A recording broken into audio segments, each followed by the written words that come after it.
G'day, Snails and Hermit Crabs, a shell story.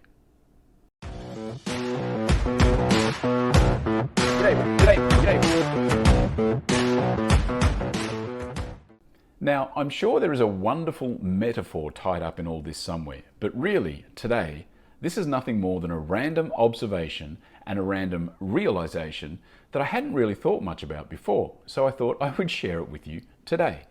Yesterday, on my morning walk, I passed on the path a tiny little snail, a really small juvenile snail.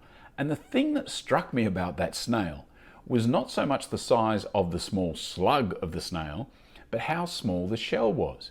And for some reason I start thinking about hermit crabs, because hermit crabs of course also grow, but when they outgrow their shell, they move on to a bigger shell. They actually get their body out of the shell and move on to a bigger shell.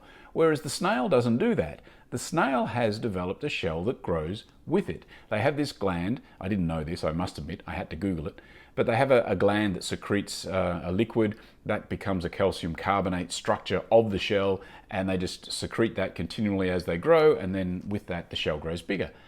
And I just kind of thought that was pretty cool, how we've got these two animals that both start off in tiny shells and then grow and need bigger shells.